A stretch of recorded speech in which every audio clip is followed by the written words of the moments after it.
Face à la baie de Cannes, au large des Lumières de la Croisette, s'étend une terre où la mer, la pierre et l'histoire se rencontrent.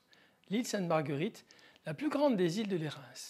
22 km de sentiers, une forêt dense, un parfum de pin chauffé par le soleil, et sur son promontoire rocheux, le Fort Royal, dont les murs ont vu passer rois, soldats, prisonniers et un mystérieux homme au masque de fer.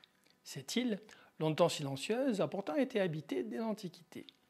Sous la surface de ces sols reposent des souvenirs vieux de plus de 2000 ans, des murs romains, des citernes et un cryptoportique qui témoigne d'un passé où l'Hérault, c'était son nom antique, était déjà un point stratégique en Méditerranée.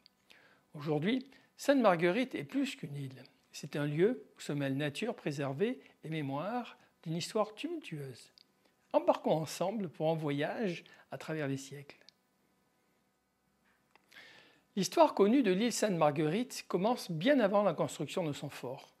Dès le IIIe siècle avant notre ère, les Celto-Ligures y vivaient. Plus tard, au 1er siècle, les Romains s'y installent, bâtissant des thermes, des galeries souterraines et surtout un ingénieux système de citernes destiné à capter chaque goutte d'eau de pluie. Son nom antique, l'Hérault, est lié à une divinité locale, l'Héron, dont un sanctuaire se dressait non loin sur l'île sœur Saint-Honorat.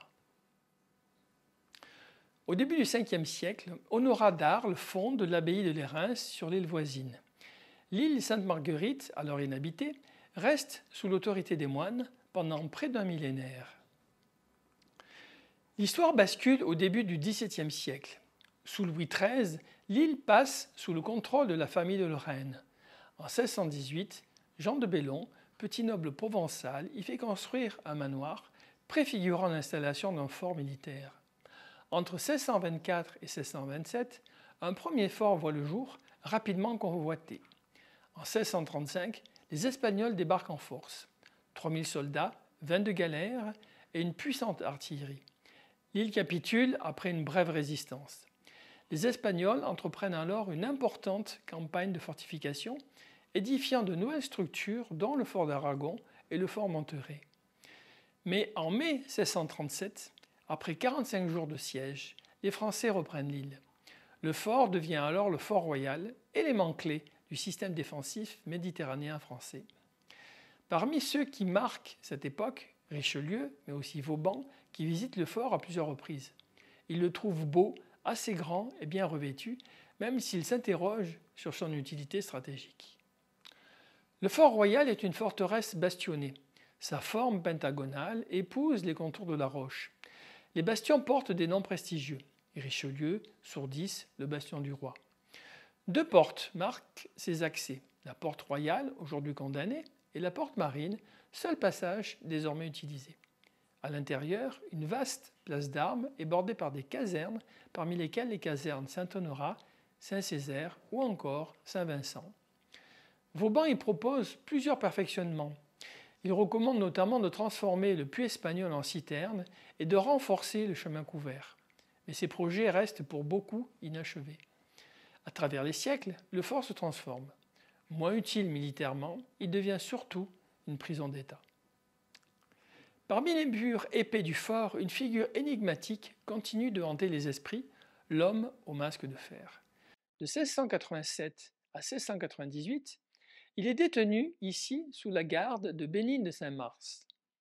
L'identité de cet homme reste l'un des plus grands mystères de l'histoire de France. Était-il un frère jumeau du roi, un haut personnage compromis dans un secret d'État? Personne ne le sait encore avec certitude. Sa cellule est visible aujourd'hui dans le bâtiment principal du fort. Les murs froids et nus rappellent le silence pesant qui entoura ce prisonnier exceptionnel. Je vous présente Christophe Delatour, directeur adjoint des musées de Cannes, et qui vient d'écrire un livre qui va certainement faire référence sur l'histoire du masque de fer, dont on connaît désormais l'identité. Christophe, vous semblez convaincu que le secret entourant le masque de fer, dont vous allez dévoiler le nom, menaçait personnellement Louis XIV. Quelle est au fond votre intime conviction sur ce que savait ce prisonnier pour que le roi Soleil consacre 34 ans à l'effacer du monde? D'abord, comment s'appelait ce prisonnier? La conviction que je peux avoir, c'est une conviction très personnelle, hein, parce qu'en tant qu'historien, il faut toujours être prudent. On n'était pas là au moment des faits. L'histoire du masque de fer, c'est la fin du XVIIe siècle. On a quelques documents qui permettent de reconstituer, disons, d'émettre une hypothèse. Voilà.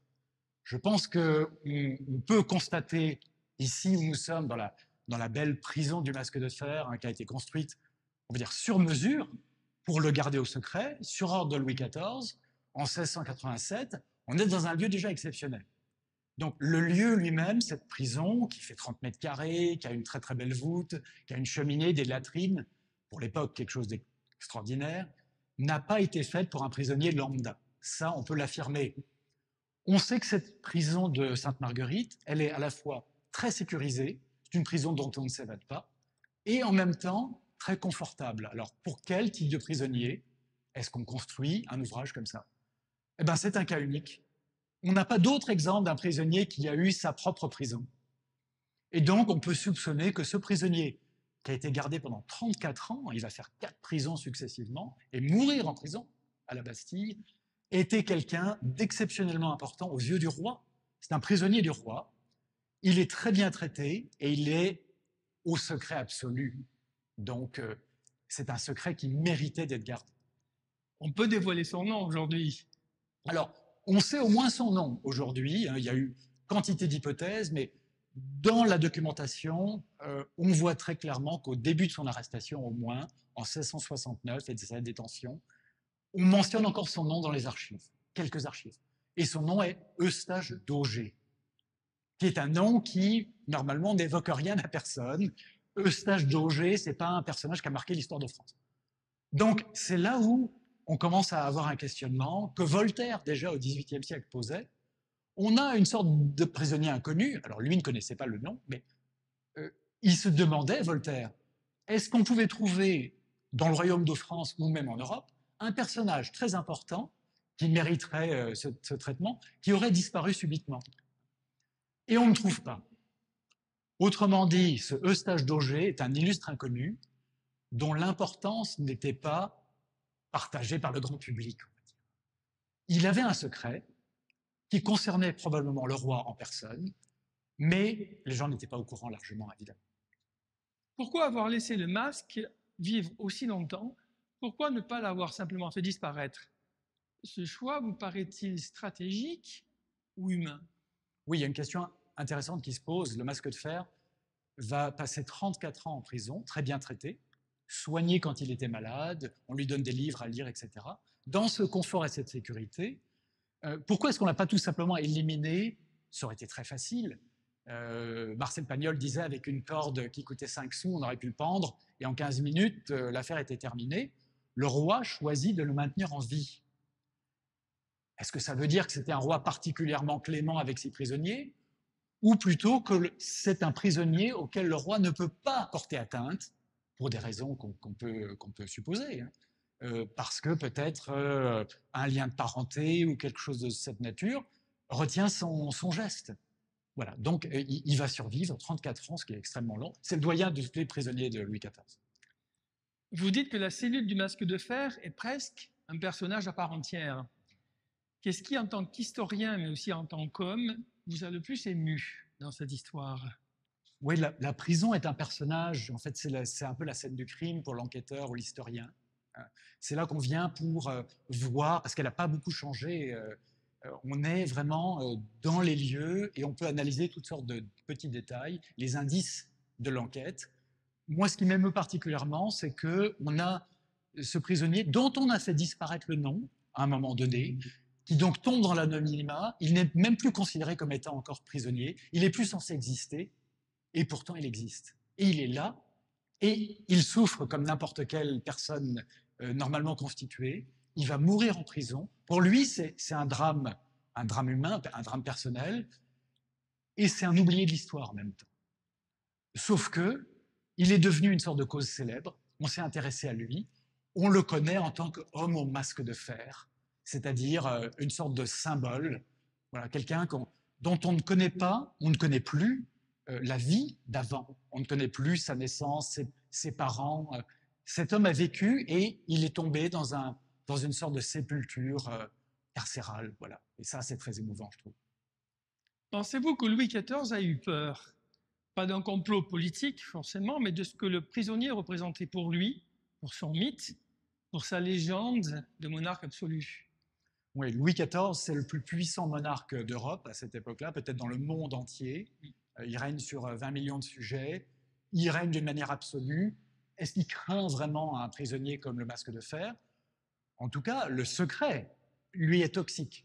Ça, c'est un secret détenu par le Masque de Fer, quelque chose que le Masque de Fer a vu, ou fait, ou entendu, ou représente par son identité, son existence même, qui est absolument toxique et d'une menace complète pour le roi, au point de mériter un traitement totalement hors norme pour un prisonnier. Donc, je pense que le mot peur est peut-être de forme, en tout cas très soucieux de garder le secret et le prisonnier entre ses murs. Vous parlez d'un secret capable d'ébranler la couronne. Dans vos recherches, avez-vous trouvé des signes que d'autres que le roi, ministre, geôlier, famille, noble, étaient aussi dans la confidence ou dans le mensonge? Le secret ultime, très peu de gens, je pense, le connaissaient. Le roi, bien sûr, et peut-être un ou deux de ses ministres les plus proches. Le ministre de la Guerre, qui est responsable des prisons d'État, notamment. Après, dans les échelons inférieurs sur le terrain, le geôlier, les gardes qui rentrent, qui amènent les plats, etc., les gens ont dû, au bout de plusieurs années, se douter de quelque chose. Mais surtout, on savait qu'il ne fallait pas trop être curieux. Il ne fallait pas poser de questions. Ce qui est de l'ordre des prisons d'État, ça ne regarde que le roi. Le roi n'a pas besoin de se justifier sur les prisonniers qu'il met ici. Souvent, d'ailleurs, dans les lettres de cachet qui envoyaient quelqu'un en prison, il n'y a pas de motif particulièrement, ni de durée. Tout ça, c'est des affaires personnelles du roi et on ne s'en mêle pas parce que voilà, c'est sa prérogative royale. Est-ce que des indices, des suspicions, voilà, là on peut spéculer. En tout cas, ce qui est sûr, c'est que parmi ces geôliers, ces gardiens, personne n'a parlé. Il y a eu d'autres rumeurs, mais la petite équipe de gens qui étaient affectés à sa garde, ils ont tenu le silence et leur langue. Christophe, je vous remercie très chaleureusement. J'ai eu le plaisir de commencer à lire votre livre et je pense que c'est un livre qui va certainement faire référence, même si je ne suis pas historien, mais j'ai vraiment été passionné. Ça se lit comme un roman et j'espère que vous serez nombreuses et nombreux à aller acheter ce livre, je vous assure, il en vaut vraiment la peine. Christophe, encore merci de nous avoir accueillis avec Jacques Joncourt et moi-même. Merci beaucoup, Jean-Pierre. C'était un plaisir. Merci. Mais le Masque de Fer ne fut pas le seul à connaître ses murs. Pendant plus de 2 siècles, le Fort Royal accueille d'autres prisonniers célèbres ou anonymes. Après la révocation de l'édit de Nantes, 6 pasteurs protestants y sont enfermés, parfois jusqu'à leur mort. Un mémorial leur rend hommage aujourd'hui. D'autres figures marquent l'histoire du fort. Le maréchal Bazaine, qui parvint à s'évader en 1874, Lasmala d'Abdelkader, interné après la conquête de l'Algérie, ou encore les Mamelouks de Napoléon, exilés sur l'île en 1816. Anecdote surprenante, c'est ici que le marquis de Geoffroy d'Aban, incarcéré pour une rivalité amoureuse, aurait imaginé son pyroscaphe, le premier bateau à vapeur, en observant les galères manœuvrer autour de l'île. Aujourd'hui, l'île Sainte-Marguerite est un sanctuaire naturel. Ses forêts de pins, d'eucalyptus et d'arbousiers couvrent plus de 200 hectares. L'étang du Bataiguier, réserve ornithologique, accueille des centaines d'oiseaux migrateurs chaque année. Plus de 80 000 visiteurs découvrent chaque année ces sentiers parfumés, ces panoramas sur la Méditerranée et le musée de la mer où sont entreposés des trésors archéologiques sous-marins retrouvés autour de l'île. Pourtant, malgré la fréquentation touristique, le silence y règne toujours, ponctué du seul murmure du vent dans les pins. Classé monument historique depuis 1927, le Fort Royal fait aujourd'hui l'objet d'une attention particulière. Ces dernières années, d'importants travaux ont été engagés. Les casernes Saint-Honorat et Saint-Césaire, érigées au XVIIe siècle, ont été restaurées. Les façades très dégradées par les sels marins et l'absence de gouttières ont nécessité des techniques spécifiques. Enduit traditionnel à la chaux, badigeon de biote et même une isolation au chanvre pour protéger la pierre tout en respectant sa respiration naturelle. La ville de Cannes, la Fondation du patrimoine et l'État conjuguent leurs efforts pour préserver ce lieu unique. Au-delà de la restauration, un projet plus vaste se dessine, inscrire la baie de Cannes au patrimoine mondial de l'UNESCO. Je vous présente Jacques Joncourt, qui est délégué départemental de la Fondation du patrimoine pour les Alpes-Maritimes, avec qui je réalise depuis 6 ans mes aventures dans l'arrière-pays et qui m'aide à écrire mes chroniques sur les sites religieux. Qu'est-ce que la préservation d'un lieu comme le Fort Royal représente pour vous? Ce lieu, d'abord, c'est un lieu magique. Là, c'est l'ensemble du fort qui va être totalement restauré. Ça se fait par tranches, les unes après les autres, mais c'est un lieu magique et ça va être sans doute l'un des plus gros chantiers que la Fondation du patrimoine va pouvoir soutenir dans les Alpes-Maritimes. Quelles ont été les principales opérations de restauration menées récemment sur le Fort Royal?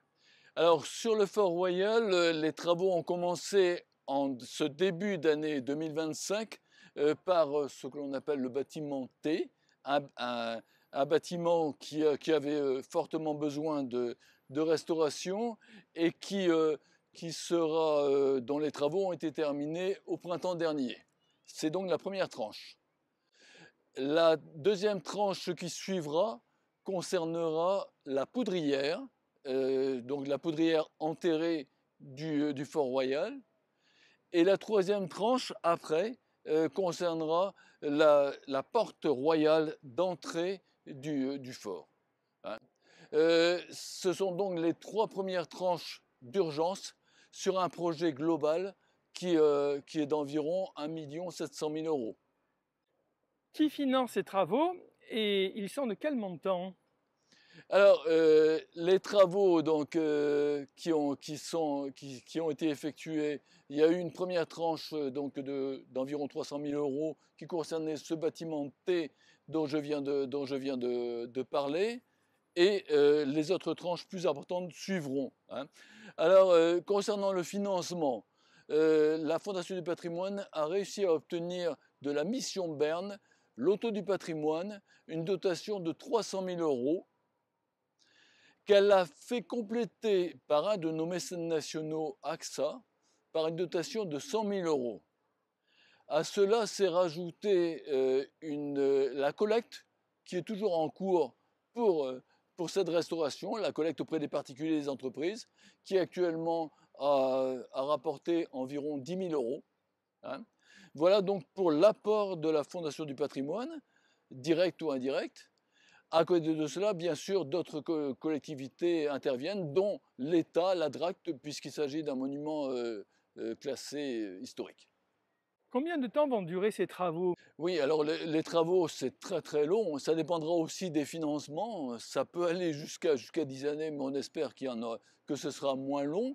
Par contre, les restaurations, l'avantage, c'est que les restaurations se font tranche par tranche, bâtiment par bâtiment, et que le fort reste ouvert pendant les travaux.